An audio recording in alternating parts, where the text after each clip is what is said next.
Ah, boa tarde, então eu gostaria de estar iniciando hoje o curso de Tópicos Avançados em Biologia de Sistemas. E como primeiro palestrante, nós temos o professor Júlio César Batista Ferreira. Eu queria agradecer, de antemão, o Júlio por ter aceitado o nosso convite, né? O Júlio é professor associado do Departamento de Anatomia. E a gente e o Júlio vai falar para a gente sobre empreendedorismo acadêmico, né, que é uma das suas áreas, que é um dos seus expertise. E uma coisa extremamente importante para nós da academia, que estamos tão distantes assim dessa questão do empreendedorismo, né? Muitos de nós estamos. Então, é muito importante que o Júlio dê essa palestra para a gente aqui. Júlio, muito obrigado pelo seu convite e você está com a palavra agora. Tá ótimo. Boa tarde a todos. Obrigado, Newton. Obrigado, Patrícia, pelo convite. Eu vou compartilhar minha tela. Vocês estão enxergando agora a minha apresentação? Sim. Ótimo. A ideia é, assim, a gente bater um papo. Eu vou apresentar em aproximadamente 30 minutos. Vocês podem me interromper a qualquer momento e depois a gente bate um papo. Como somos em poucos, pode ser algo bem pessoal, até tirar dúvidas quase, né? Esse é um tema que eu gosto bastante. Eu acho que ele é bem moderno, né?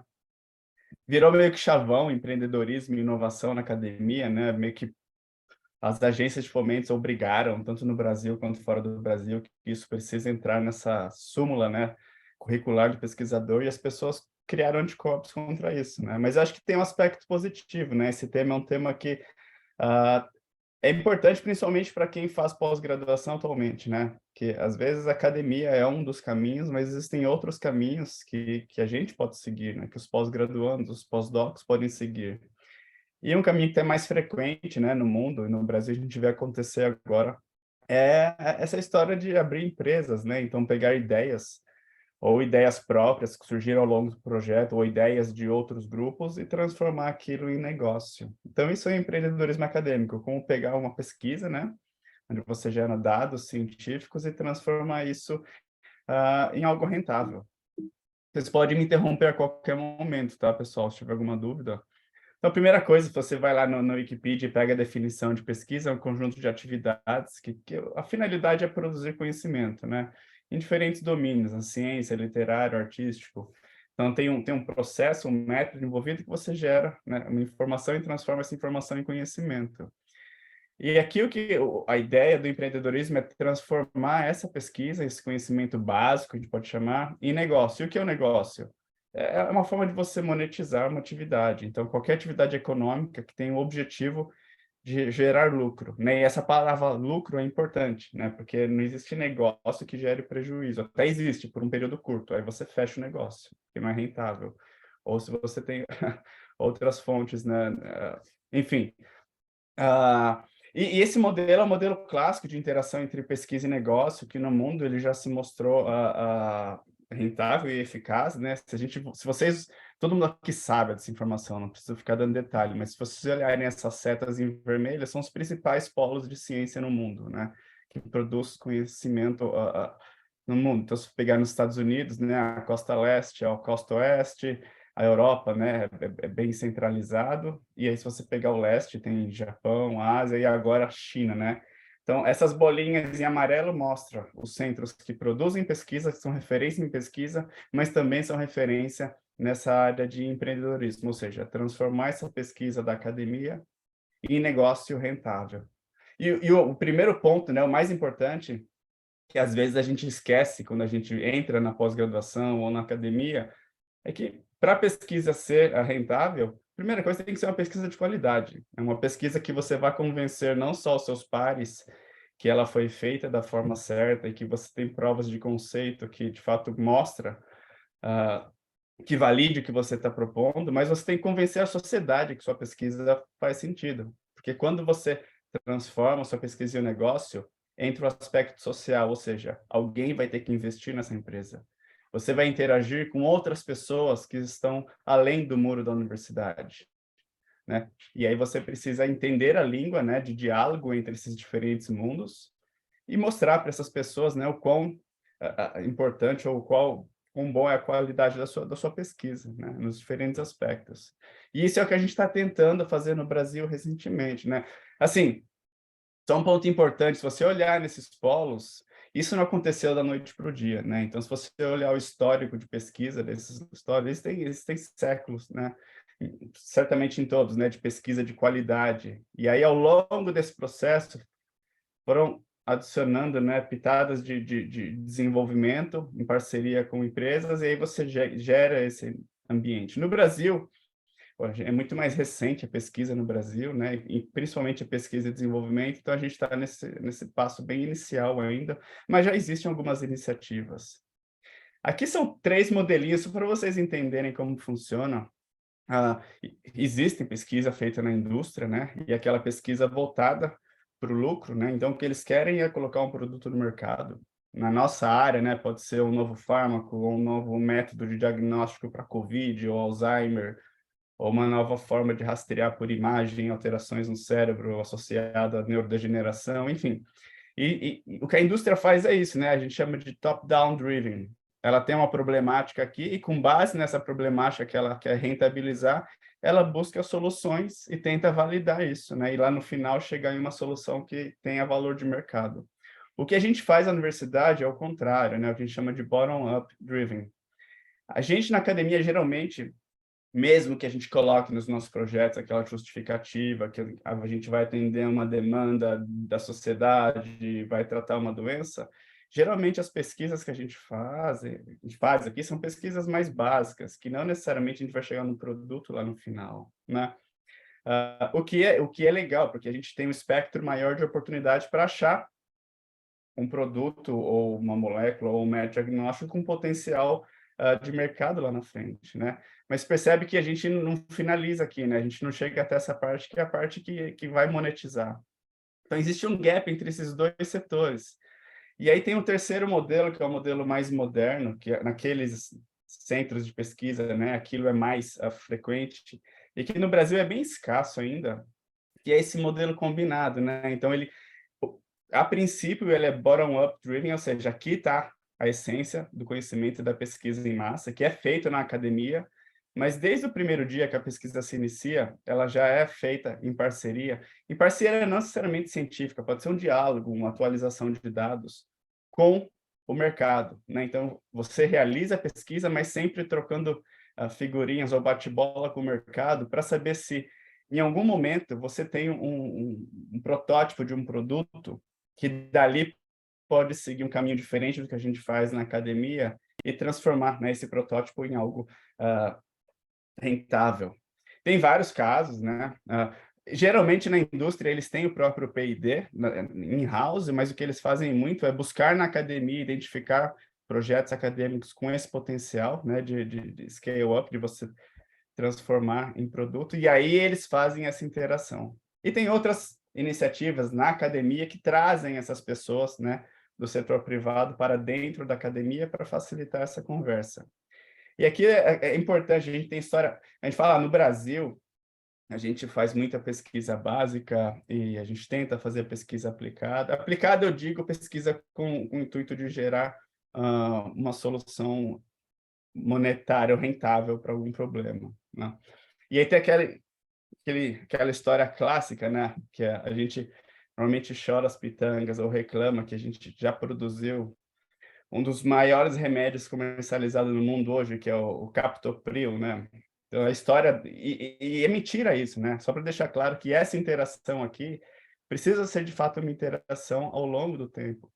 Essa história do Captopril é legal, porque se você olhar, sei lá, na década de 1960, entre 50 e 60, foi quando um grupo de pesquisadores brasileiros descobriu que no veneno da jararaca ele tinha ação hipotensora, ou seja, diminuía a pressão arterial. Aí descobriram que ele diminuía porque nele tinham alguns peptídeos no veneno que eram liberados, o que é importante, né? Durante a mordida, se você diminui a pressão, você deixa o organismo um pouco mais fácil, né, de ser predado. E aí o Sérgio Ferreira, né, acabou identificando esses peptídeos do veneno que têm ação hipotensora, então eles potencializam a ação de um outro peptídeo, que é a bradicilina, E ele falou, opa, se tem ação hipotensora, talvez tenha um efeito na hipertensão. E aí ele levou basicamente essa ideia, ele foi fazer um pós-doc na Inglaterra, no Imperial College, e ele levou essa ideia aos peptídeos, ficou um tempo lá e voltou para o Brasil, e lá eles desenvolveram, né? Então eles tinham um protótipo, que eram peptídeos, que não são drogas, né? E de lá eles usaram esse protótipo e criaram drogas, né, compostos químicos com ação semelhante a esse peptídeo. Eles identificaram o alvo desses compostos, que é a enzima conversora de angiotensina, e depois de 10 anos, né, uma empresa farmacêutica, a Squibb, ela depositou a patente e ela tem o direito de comercializar, e aí ela começou a comercializar o captopril. E a gente fala, mas essa é uma ideia brasileira que foi roubada pelos ingleses, e esse cara, o cara que supervisionou ele lá na frente, que é o cara que chama John Vane, ganha até um prêmio Nobel em 82 pela descoberta da ação vasodilatadora da enzima conversora de angiotensina. Ou seja, aqui, essa história é só para deixar claro que se você não conectar esse azul com o vermelho, de nada serve. A gente pode ter descobertas fantásticas aqui na academia, mas se elas não forem transformadas, né, em produto ou desenvolvidas, não tem valor algum. E essa interação é importante, cada um tem o seu valor no processo, né? Tanto a academia quanto a indústria de uma forma integrada. E por que essa integração é importante? Porque é aqui onde a gente está. Se você olhar essas bolinhas aqui coloridas, né? Se você olhar aqui de A a B, tem um processo, né? Vai de 1 a 6. Quando a gente começa nosso projeto, sei lá, de mestrado, doutorado, a gente está aqui, ó. A gente tem um problema, que é o A, a gente tenta achar uma solução para esse problema, né? Mas isso não é um remédio, isso não é um diagnóstico, isso é um protótipo de algo, né? E até coloquei aqui, o que você descobre aqui, se você patentear em algum momento, isso não é propriedade sua, né? Isso é propriedade da universidade, né? Você, como criador, você tem uma fatia dessa propriedade, mas quem decide se essa propriedade vai ser licenciada por uma indústria lá na frente é a universidade, você não tem direito algum. E aí, por isso que a gente precisa ter escritórios de transferência de tecnologia que sabem o que fazem, na verdade, o que fazem, né? E que tenham essa vivência internacional para saber o que licenciar, quando licenciar, como licenciar, por quanto tempo e qual o valor, né, dessa negociação. E aí o processo de pesquisa e desenvolvimento que é feito entre essa parceria universidade e setor privado é do 1 ao 6, né? Então, aqui está o protótipo, você tem 6 etapas, né? De uma forma imaginária, até chegar no produto final. E esse produto final não foi desenvolvido mais na universidade. Nesse momento, teve o processo de spin-off. O que é o spin-off? Quando a gente transfere esse conhecimento da academia para uma empresa, e aí pode ser uma empresa de um terceiro que licenciou a sua tecnologia ou a sua própria empresa, né? Nada impede de você ser o criador daquela solução, que é propriedade da universidade, e você ser sócio fundador de uma empresa que vai licenciar a sua tecnologia, né? Então, mesmo você estando envolvido nas duas partes, né, são entidades independentes. Então, isso é um ponto importante. E aqui o produto final, o B, né, é um produto da empresa, ou seja, é uma tecnologia que a empresa detém o direito de negociar porque ela licenciou da universidade. E muitas vezes esse processo dura anos ou até, sei lá, uma década. E no final, você termina o processo com 10% da sua empresa. Então, você que teve a ideia, você fez toda a prova de conceito e no final você tem 10% de todo esse processo. O que é bastante, né? Porque se você pensar, você pode ter 100% de nada ou 10% de $1 bilhão, né? Então, se a gente considerar as cifras que esses produtos, né, são vendidos lá na frente, é uma quantidade razoável. E o legal desse processo é aqui que é essa interação que é importante. Se você continuar na universidade ou dentro do laboratório que você trabalha, você não passa da primeira etapa aqui. Porque são várias interações associadas, tanto interações químicas no desenvolvimento do processo, e também interações pessoais, que são as mais complicadas, né? Ou seja, você buscar parceiros, né, que podem te ajudar e agregar valor nesse processo de desenvolvimento.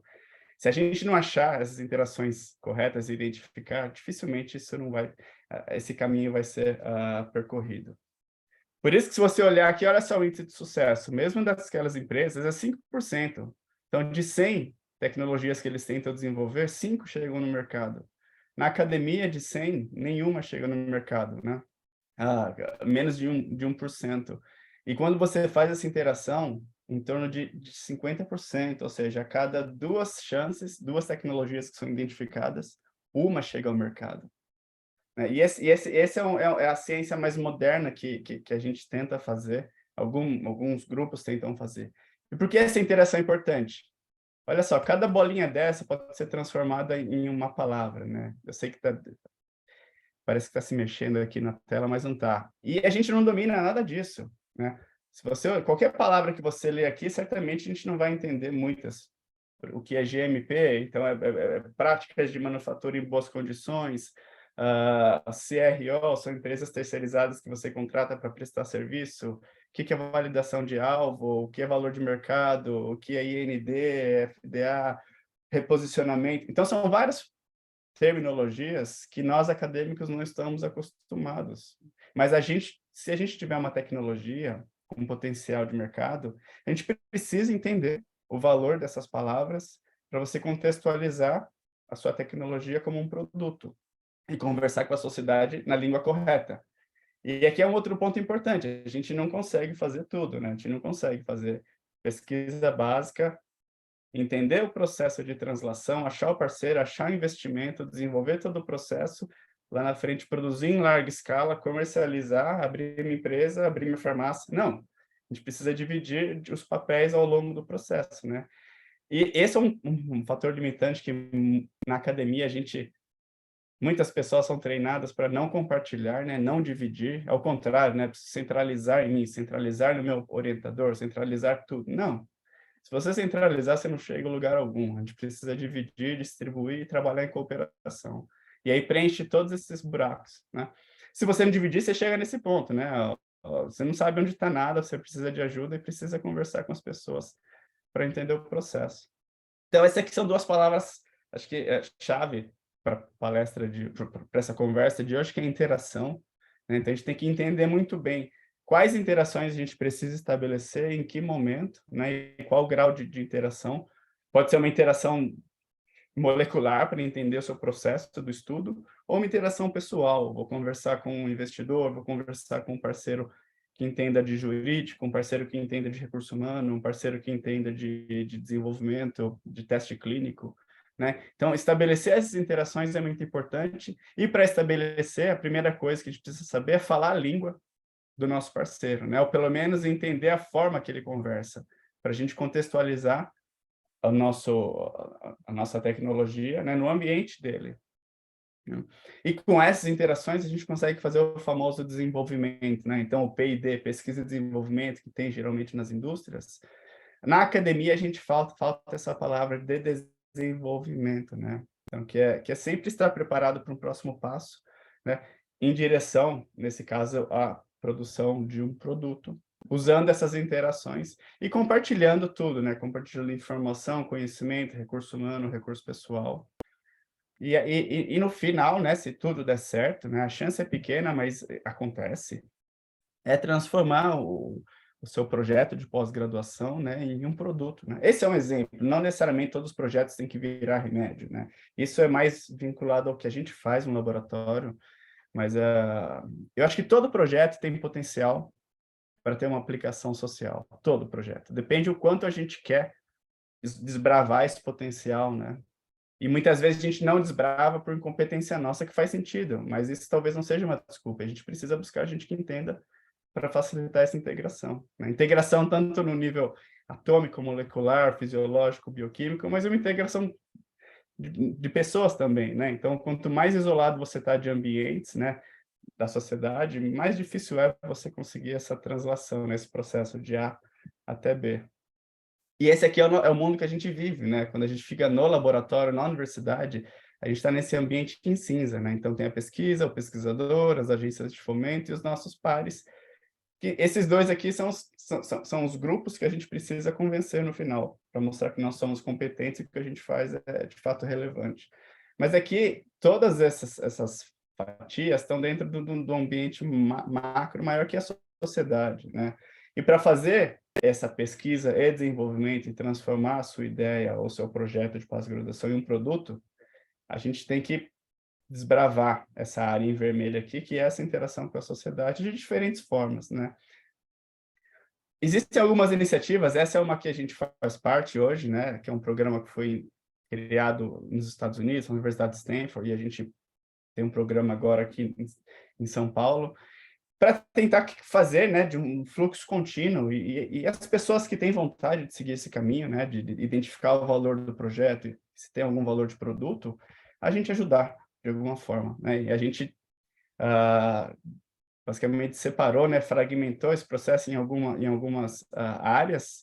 A mais importante para nós hoje é a de educação, né, porque se você não educa as pessoas, elas não sabem onde elas querem chegar e como elas chegam, então a gente tem esse processo de educação, e também a parceria com as diferentes esferas, da indústria, o setor privado, a academia e a parte de gerenciamento. E com isso a gente consegue pegar projetos que tenham potencial, interesse, e avaliar esses projetos, de fato, e tentar inserir nesse contexto de desenvolvimento, pensando numa aplicação lá na frente. Eu trouxe 2 exemplos aqui, eu já estou terminando, do laboratório, né, o que a gente faz. Nosso foco é tentar identificar alvos, né, associados a doenças metabólicas, validar esses alvos, que geralmente são proteínas, que são defeituosas em certas condições, e a gente tenta corrigi-las com agentes químicos, né? E aí, uma vez que a gente tem um agente que tem uma ação corretora nessas proteínas, a gente segue o processo de desenvolvimento em parceria, geralmente, com a indústria, né? E esse é o processo, né? A gente separa em 2 etapas, essa etapa em azul, que ela é feita predominantemente na universidade, né, dentro dos nossos laboratórios, e uma etapa que é feita fora da universidade, feita na indústria ou na sua startup, e é lógico que isso não existe aqui uma divisão, né? Ele é integrado esse processo, onde nessa parte inicial tem maior participação da academia e nessa parte mais terminal tem maior participação da empresa, mas essa interação precisa ser mútua ao longo do processo. Então, como funciona? Você tem uma condição de interesse no laboratório, a gente tem um alvo, né? A gente valida esse alvo, normalmente em amostras de pacientes, né, que tem uma maior valor ecológico ou valor de transferência lá na frente. A gente identifica o problema molecular ou atômico ou químico desse alvo, dessa proteína, faz um screening ou desenha, né, de uma forma mais orientada, uma solução para esse problema, uma solução química, e aí pega essa solução química, né, gera outras soluções semelhantes, derivadas dela, e vê qual delas é mais eficaz para tratar o problema inicial do projeto. E a gente usa organismos, né, com diferentes níveis de complexidade, né, então pode ser uma cultura de célula, um tecido, uma organela isolada, um tecido isolado, ou proteína recombinante, ou um animal, né, diferentes tipos de animal. E esse é o processo de desenvolvimento, né, onde você identifica, valida e faz a prova de conceito em, em diferentes modelos para mostrar que a sua molécula ela é específica para o seu alvo, ou seja, ela é seletiva, ela é eficaz em tratar contra o problema que você se propôs a estudar, né? E ela é segura, ou seja, quando você administra ela para o organismo, independente de ser um verme, ou um roedor, ou um porco, ou mesmo um ser humano, ela não é tóxica, ou seja, os efeitos colaterais dela estão dentro de um padrão esperado para qualquer fármaco, né? E aí, certamente, esse processo é feito no laboratório, e aí chega um momento que você pede uma solicitação para a agência regulatória, pode ser a Anvisa ou FDA, e aí começa, de fato, os estudos clínicos já mais próximo, né, dessa solução social, né, do problema proposto na academia. No laboratório, a gente desenvolveu, né, alguns compostos, então esse MDP1, P100, são todas siglas, né, de basicamente moléculas que corrigem a função de algum alvo em doenças, por exemplo, doenças do sistema imune, doenças isquêmicas, doenças degenerativas do coração, doenças associadas ao metabolismo do etanol. E o captopril é legal. Aqui é uma nova modalidade, não uma nova modalidade, algo que é novo para a gente, que é a história do reposicionamento de drogas, né? Muitas vezes a gente quer desenvolver uma droga nova, um composto inédito, que nunca foi descrito, o que é legal, porque você tem propriedade sobre aquilo, mas a forma mais eficaz de resolver o problema de uma doença é se você conseguir reposicionar uma droga já disponível no mercado para tratar a doença A, e você vê que ela tem uma função na doença C, muitas vezes por um mecanismo de ação distinto, a gente consegue também fazer esse processo de desenvolvimento com uma droga já disponível no mercado, porém com uma ação ou um alvo distinto. que é o caso do captopril, né? A gente identificou no laboratório, a gente descobriu que, além de inibir a enzima conversora de angiotensina, ele inibe um processo que acontece dentro da mitocôndria, que é uma organela da célula, e é um processo seletivo que independe dessa enzima que foi descrita há 70 anos, né? Então, é uma forma de você também seguir o processo de desenvolvimento de moléculas pensando em terapias. Esse é um caso, assim, um exemplo que começou com os nossos amigos de Stanford, que a gente colabora com eles, então foi identificado um alvo numa doença isquêmica, que era uma enzima mitocondrial, fez o screening, achou um agonista seletivo dessa enzima, mostrou que esse agonista é eficaz, né, em modelos pré-clínicos. Esse é um ponto importante, né? Ciência forte, ciência robusta, mostrou o mecanismo de ação no nível atômico, como esse agonista se liga na região catalítica da enzima, e na verdade é um agonista alostérico, e de fato mostrando que essa molécula que é seletiva para a enzima-alvo, que trata, né, modelos menos complexos, também tem uma ação terapêutica se você tratar organismos mais complexos, como roedores e, nesse caso, porcos, né? Isso iniciou na universidade, já é uma história que tem 13 anos já, né? Então não é recente, mas é o tempo que leva.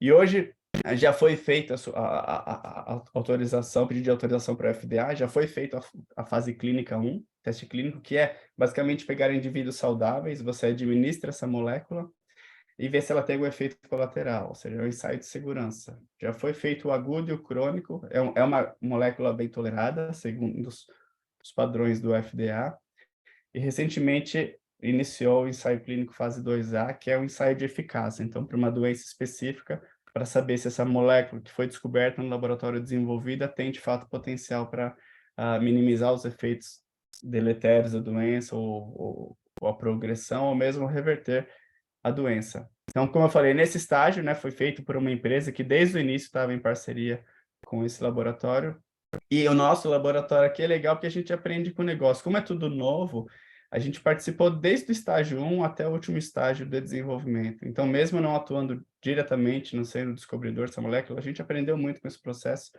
o que é legal, né? Acho que ter essa experiência e aprender com casos de sucesso e fracasso e sair da teoria é o mais importante.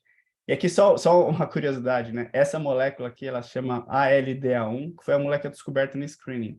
Hoje, a molécula que está em teste clínico é um derivado dela, é o derivado 5591, ou seja, foram feitas 5.591 moléculas a partir daquela descoberta no laboratório, e essa é a que vai para o paciente. Ou seja, a gente não pode achar que o que a gente descobre na bancada vai ter uma aplicação clínica naquela forma. E se a gente seguir dessa forma, certamente o sucesso é muito baixo. Por isso que dessa parceria com químicos medicinais e com pessoas que entendem essa parte de desenvolvimento, é importante para transformar um alvo, né, um hit, em uma molécula, de fato, um fármaco. Esse é um outro exemplo feito no nosso laboratório, né? Eu não vou passar detalhes de ciência aqui, mas é mais para mostrar a ideia para vocês. A gente estuda no laboratório uma quinase, né? Existem 2 centenas de quinases dentro de cada célula, e a gente estuda uma específica que chama proteína quinase C, uma isoforma dela, beta-2, que está associada à degeneração cardíaca. Então, o paciente, aqui é um exemplo, por exemplo, se você pegar biópsia cardíaca de paciente transplantado, em cinza e verde é o paciente doente e branco aqui é o controle, o coração do doador. Olha essa barra verde. A atividade dessa enzima, aqui é a translocação dela, que é o índice de atividade, ela aumenta em 400% comparado com a atividade de um coração saudável. O que a gente fez? Opa, tá aí um alvo, né? Será que essa enzima que controla uma série de processos dentro do coração, quando ela aumenta essa atividade, está associada à degeneração? Então, a gente desenvolveu um peptídeo que inibe essa enzima de uma forma não tão seletiva, e mostrou que quando a gente inibe essa enzima, isso protege o coração contra danos, né, isquêmicos. Mas aí, ao longo do desenvolvimento, a gente também descobriu que inibir quinase não é uma boa ferramenta para desenvolver um remédio para tratar doenças degenerativas.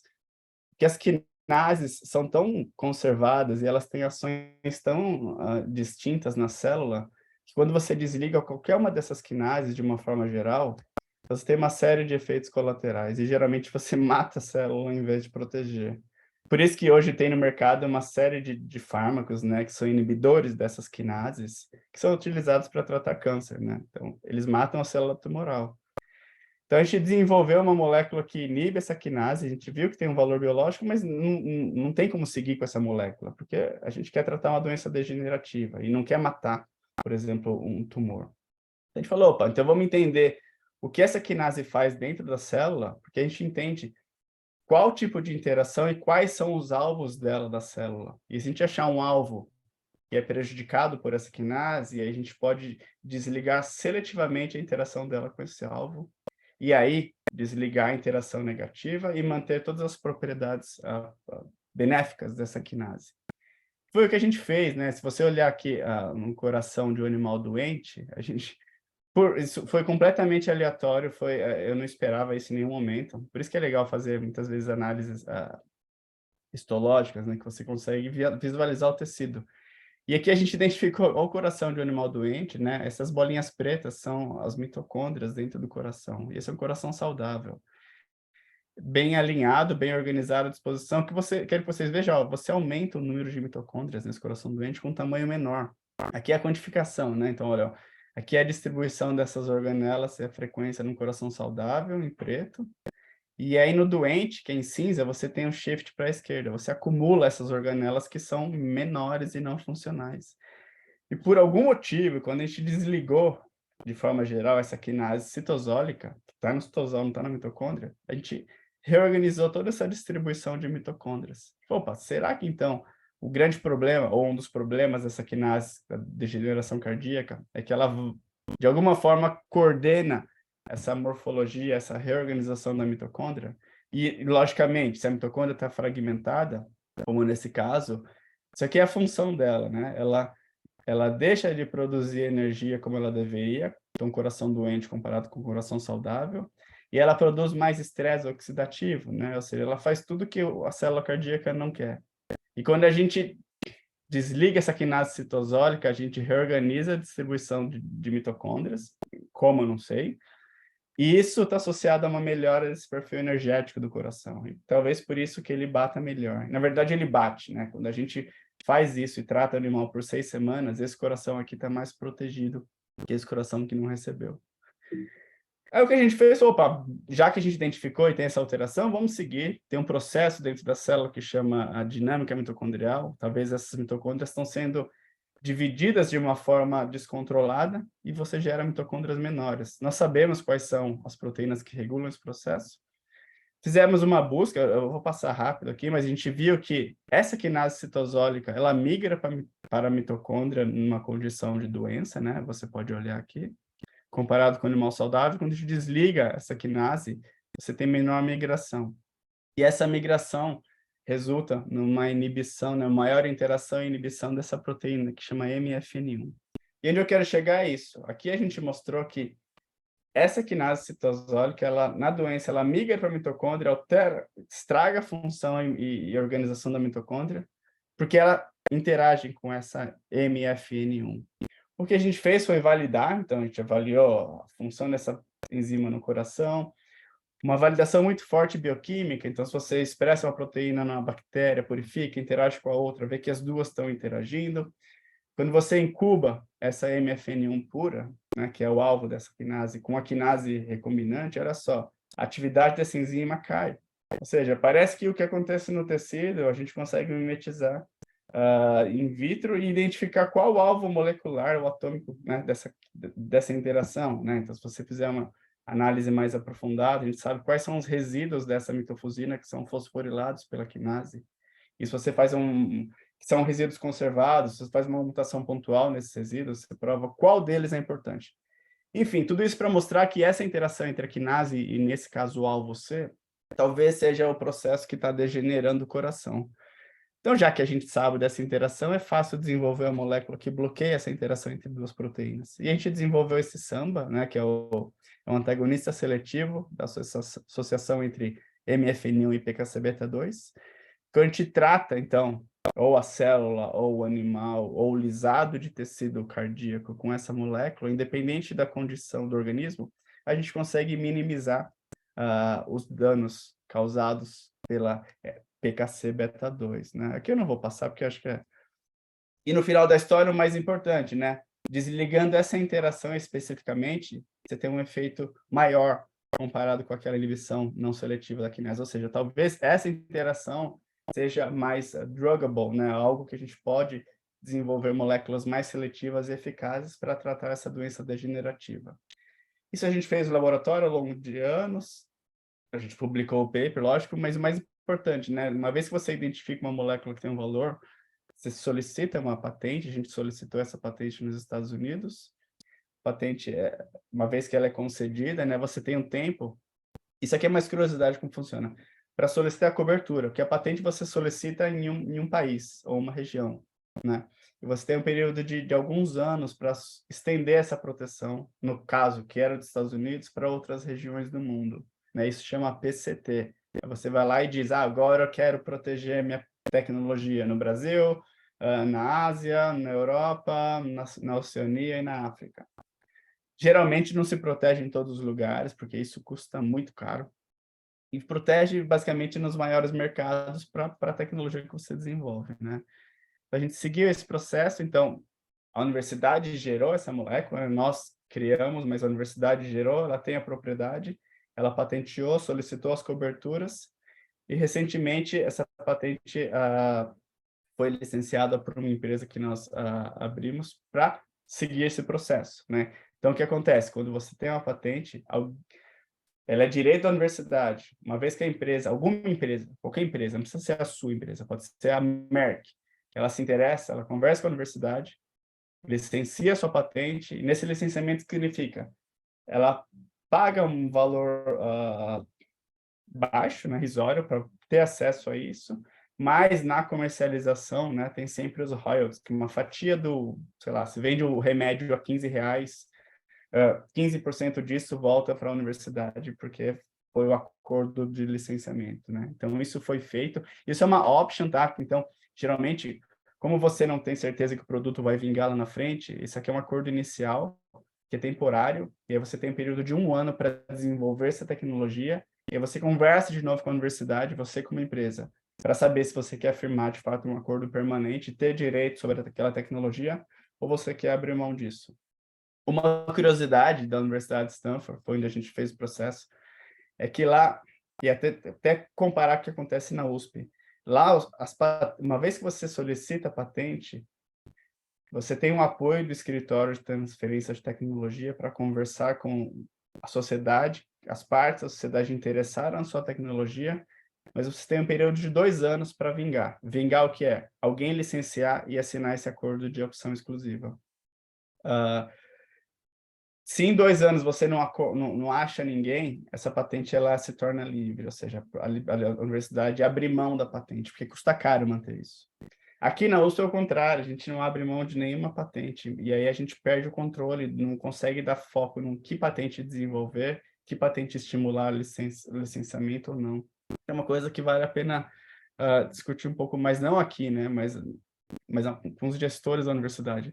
Essa empresa, então, né, que licenciou, e agora ela está nesse estágio de desenvolvimento da molécula, e quando vira empresa, né, muda os objetivos, então você não tem mais experimento A, B ou C, a gente tem experimento de acordo com a demanda do FDA, então você tem um candidato, né, a gente tem geralmente um sumário executivo, que num período de tempo a gente tem que executar e entregar, né? Então, qual é a droga candidata, qual é a origem, qual é a propriedade, onde foi depositada, qual é o mecanismo de ação, as indicações, os dados pré-clínicos que você tem, né, que dão valor, e o que falta para transformar esse protótipo em um fármaco, né? Então, isso é praxe para qualquer produto licenciado, como é feito.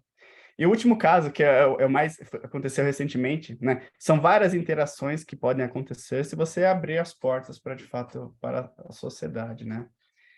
Esse caso é legal. Esse projeto a gente estuda no laboratório, a gente estuda essa enzima, que basicamente metaboliza o álcool, né? Ela chama aldeído desdrogenase 2, é uma enzima que está dentro de todas as células do nosso corpo, principalmente das células hepáticas, né? Estão cheias. Quando a gente consome o etanol, ele é convertido na molécula acetaldeído por uma outra enzima, álcool desdrogenase, E esse é o vilão da história. Então, o hangover, a dor de cabeça, o rubor facial, aquela sensação ruim é causada pelo acúmulo dessa molécula. E a enzima que a gente estuda, ela transforma essa molécula reativa basicamente em vinagre, né? Ácido acético, que é menos reativo.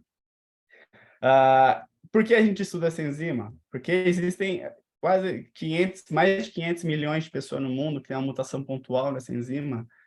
E ela, lógico, a enzima perde a função, então automaticamente a pessoa fica intolerante ao consumo de etanol. Todo mundo conhece aqui, geralmente um oriental que coloca uma gota de álcool na boca e já fica com esse fenótipo, né? Então, vermelhidão, rubor facial, mal-estar. Esse cara tem porque ele tem essa mutação. E a gente viu que, além disso, né, essa mutação está associada a outras doenças degenerativas. Então, independente de consumir o álcool, se você não consome e você é exposto a uma condição, como, por exemplo, um infarto do miocárdio, o seu coração degenera mais rápido. E a gente mostrou isso, e depois que a gente publicou esse trabalho, é legal que a gente mostrou nesses animaizinhos. A gente tem um animal no laboratório que é igual esse oriental. Ele tem a mesma mutação pontual.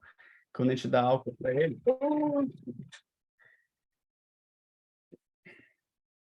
quando a gente dá álcool para ele, olha só, esse animal aqui, ele fica nessa sensação de mal-estar, ele não se movimenta. Aqui é o álcool para o animal selvagem, aqui é o álcool para o animal que tem essa mutação. E nesse trabalho foi legal, gerou um segundo trabalho, que a gente falou, se esse animal tem essa intolerância ao álcool, o nosso organismo é inteligente. Então, essa é uma mutação que ela está presente ao longo de muitos anos, de muitos anos. Então, de alguma forma, se ela está presente e ela é conservada, ela tem uma ação benéfica, né? Ela é benigna e ela gerou respostas compensatórias que mantêm esse organismo viável, né? Então, vamos estudar essas respostas compensatórias, que elas podem nos dar uma dica de como a gente pode tratar essa intoxicação por álcool. Esses animais têm algo diferente desses, porque eles são eles são viáveis ao longo do tempo. E a gente fez uma busca, a gente fez uma metabolômica desses animais para ver o que eles têm de diferente. A gente identificou 2 alvos. Recentemente, uma grande indústria de bebidas do Brasil veio conversar com a gente e eles se interessaram muito em a gente seguir esse estudo, né, para de fato validar essas 2 moléculas como moléculas que atuem contra essa intoxicação por álcool, né? Não necessariamente só isso, mas que diminuam essa intoxicação mediada pela essa enzima nesses mutantes, que pode ter um valor terapêutico no médio e longo prazo. Então, a gente estabeleceu essa parceria com eles, a gente está ainda discutindo a forma de contrato para tentar transformar, né, esses 2 achados, validar se de fato tem um valor terapêutico e se tem um valor de mercado e como utilizá-los para resolver algum problema de saúde pública. Isso é uma coisa que sempre a gente ouve falar, mas a gente não tem tanta experiência. Quando você lida com a sociedade nesse aspecto de transformação ou desenvolvimento, a maior parte do dinheiro vem do setor privado, né? A gente tem no Brasil a FAPESP, que tem esses programas de incentivo a empresas pequenas, o PIP, mas isso é migalha. O que a FAPESP dá, no fundo, eu acho que é interessante, ajuda, mas nessa área de biomedicina, né, não tem grande valor, e a gente precisa buscar em outros setores da sociedade esse dinheiro, que geralmente vem de investidores. E como a gente lida e conversa com essas pessoas, é uma coisa que certamente eu não tinha experiência alguma, e a gente precisa aprender mais a conversar com essas pessoas e arrecadar dinheiro, né? Porque custa muito caro esse processo, e a gente precisa arrecadar dinheiro nas diferentes etapas para transformar essa ideia em um produto. Uma outra chance é que se você abre as portas para a sociedade, para o setor privado, você pode conseguir financiamento para o seu laboratório também, né? Então, hoje, nosso laboratório, metade dele é financiado por investimento que vem do setor privado, né? Nesses contratos de co-desenvolvimento de produto. Então, não necessariamente a FAPESP ou o CNPq ou BNDES, né, são as únicas fontes de financiamento para pesquisa. Não foi assim, no início eu só tinha financiamento FAPESP, mas uma vez que a gente buscou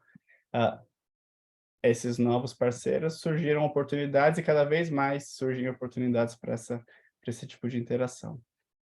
É isso, pessoal, que eu tinha para falar. Assim, aqui, o pessoal do laboratório que trabalha diretamente nesses projetos. Ah, e a gente pode bater um papo se vocês quiserem. Eu falei que ia falar meia hora, mas falei 45 minutos. Júlio, muito obrigado pela apresentação, fantástico. Então, a gente vai estar abrindo para os questionamentos.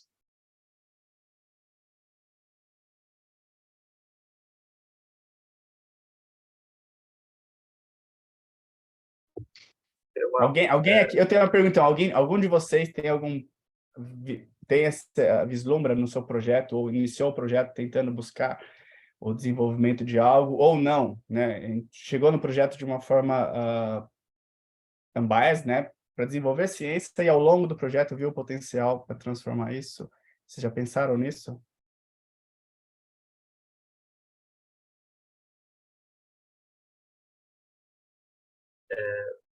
Bom, no meu projeto, no projeto de mestrado, né, eu não acabo vendo dessa parte mais voltada para esse setor. Não sei se está me ouvindo bem, vou falar mais perto do microfone, por causa que é um projeto mais clínico, né, é um projeto mais de detecção em saúde pública.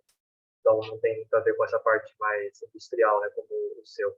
Na verdade, professor, eu queria perguntar quanto tempo mais ou menos levou entre você, simplesmente dessa última parte, né, destacando mais esse projeto seu em parceria com essa indústria que você comentou, cervejeira, né? Quanto tempo mais ou menos levou em você desenvolver essa sua pesquisa e essa parceria? A gente começou essa pesquisa há, eu diria, 6 anos. 6 anos, né? Desde de idealizar, né? Desenvolver o projeto, publicar o trabalho, e eles nos procuraram faz 6 meses.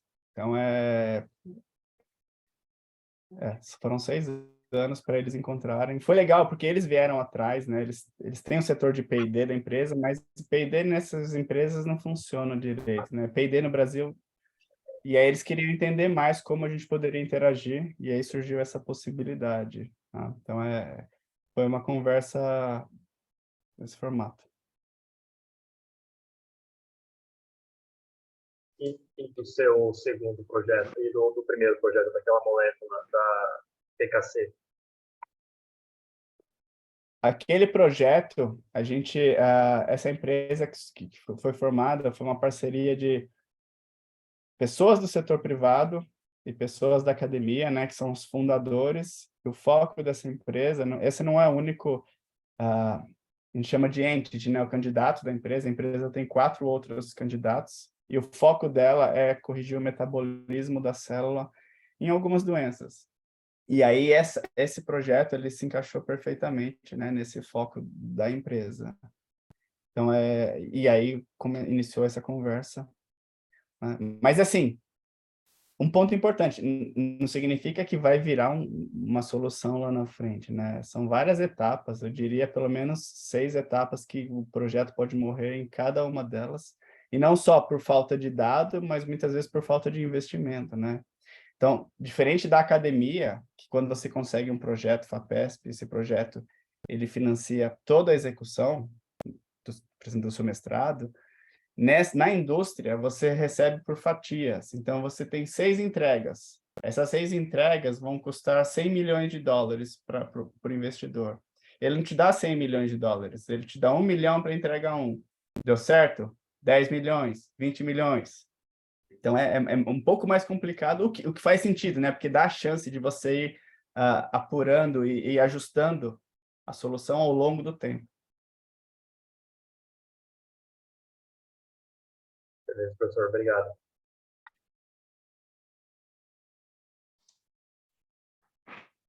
Alguma outra pergunta, pessoal? Então eu tenho, Júlio. Além de uma coisa óbvia, né? Óbvia no sentido de que você está desenvolvendo uma droga, você tem uma molécula e essa molécula vai virar um fármaco e isso obviamente tem uma aplicação comercial, né? E você tem todo um processo para desenvolver isso e colocar em testes clínicos e aprovar e assim por diante, né? Mas a maioria das pessoas não mexe com desenvolvimento de drogas, né? Quer dizer, então você mexe com o desenvolvimento de processos, de conceitos, E aí a questão é, existe nessa questão alguma possibilidade de você empreender em cima disso?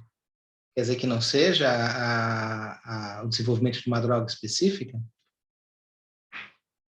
E existe, Newton, porque talvez não seja esse empreendimento, como eu disse, né, desde o início, mas o que acontece é que, imagine que uma empresa tem uma droga A para ser utilizada numa doença hepática, né? Chega no estágio que eles precisam validar o efeito dessa droga em diferentes modelos e doenças e condições. E eles começam a procurar no mundo todo laboratórios que têm expertise nessa área, e eles te acionam, e aí começa uma interação de co-desenvolvimento. E aí você aprende como a droga funciona, como é o processo de desenvolvimento, você compartilha com ele esse know-how que você tem, e vocês desenvolvem essa molécula a partir desse estágio, ou seja, uma molécula deles, mas a partir desse estágio você ajuda a co-desenvolver, porque você vai fazer ensaios de prova de conceito e de Ah, eficácia. tá. Mas Então, você participa de uma parte do processo, né? Você não vai all the way through. E essa interação na universidade, né, tem duas formas. Uma pode ser prestação de serviço, ou seja, você presta um serviço, eu vou fazer um teste no meu laboratório, eu vou te entregar o resultado e eu não vou ter direito a nenhuma propriedade intelectual desse processo. E existe a forma de convênio, em que os dois lados cooperam, ou seja, os dois lados aceitam que, a partir daqui, a patente gerada com esse resultado, você vai ser a proprietário da patente como a empresa.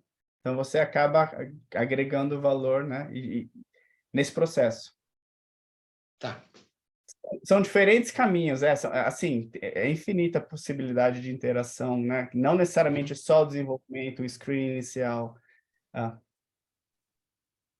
Porque é importantíssimo saber desses outros mecanismos e a dinâmica disso, porque é exatamente nesse ponto que a grande maioria das pessoas se enquadra, né?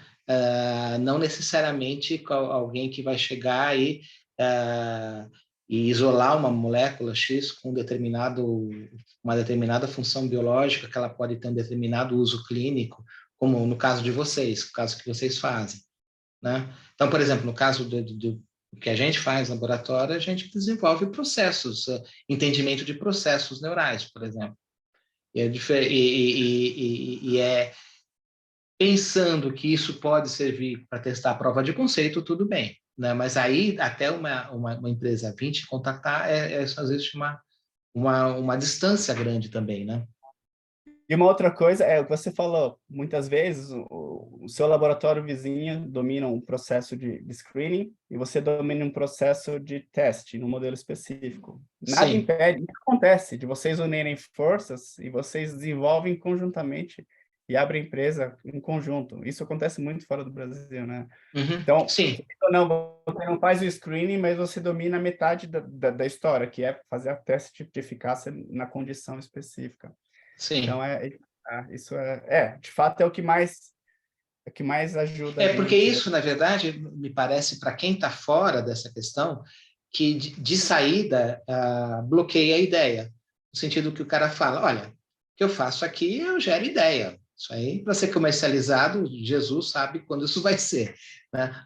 É isso que você está descobrindo, você vai utilizar uma vez, sei lá, né? O que o Darwin achou começa a estar na prática hoje. O homem já está morto e enterrado há um tempão, né? Quer dizer, você não dá muito para entrar nessa dinâmica. E para quem não está nisso, esse desenvolvimento fica muito distante. Aí é interessante você trazer essa questão que você pode fazer essas uniões, né? Por isso que a ideia desse programa, desse Spark, é legal, porque esse é tão utópico para a gente da academia que a gente precisa conhecer, né, se educar. Então, às vezes, participando dessas conversas, não necessariamente você gera interação no primeiro momento, mas você entende como funciona e você abre as portas do seu laboratório para uma próxima. E aí tudo catalisa, começam a vir pessoas interessadas. Não, com certeza. Com toda certeza.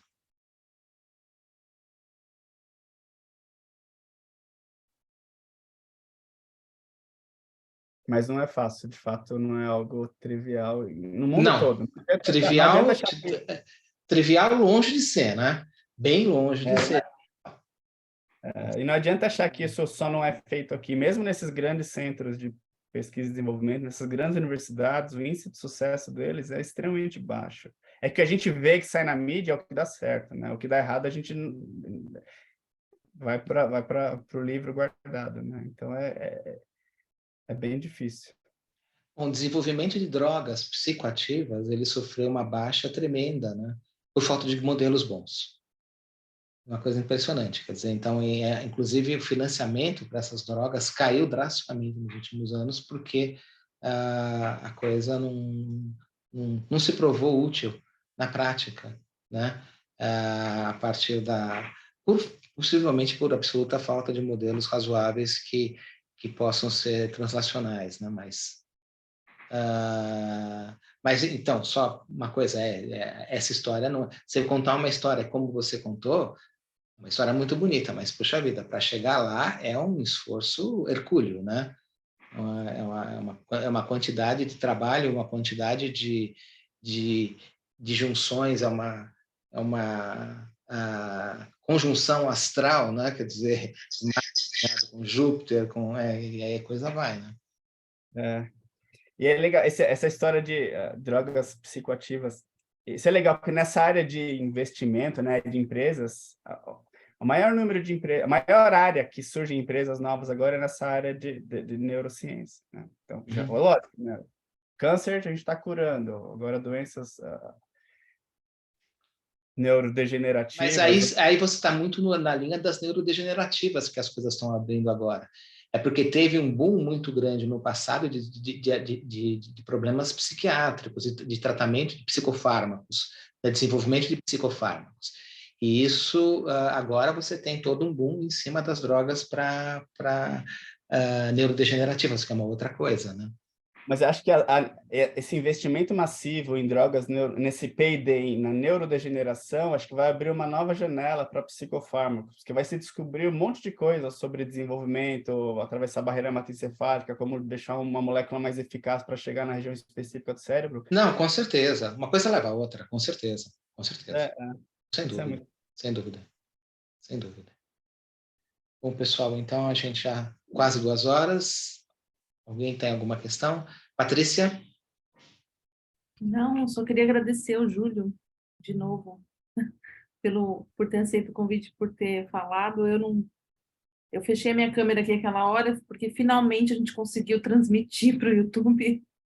Ah, então tá. Mas o vídeo está gravado, tá, Júlio? Depois a gente disponibiliza lá. Legal. Mas eu queria te agradecer também. Nossa, é legal isso, porque abre a cabeça da gente para outras... Abre uma outra porta, né, eu acho. Para o tipo de consequência que você pode dar para sua... Tipo de aplicação que você pode dar para sua pesquisa. Eu acho bem legal. Sim. Professora. Fala, Thiago, desculpa. Oi. Só tenho uma pergunta. Você falou que você foi divulgado no canal no YouTube. Qual canal? É do ICB? Eu não sei qual é. Não, a gente está usando o canal, a transmissão, o canal da pós-graduação de Biologia de Sistemas. Eu posso pôr aqui o link, peraí. Eu vou copiar aqui para você e já mando, tá? Eu mando para vocês pelo Classroom, pode deixar. Beleza, então obrigado, professor. Bom, então tá bom. Júlio, muito obrigado. Então a gente vai finalizar a nossa transmissão agora, né? É isso, Patrícia, perfeito. Ok, pessoal, muito obrigado, viu? Tchau. Obrigada, Júlio. Tchau, tchau. Então, pessoal, obrigado.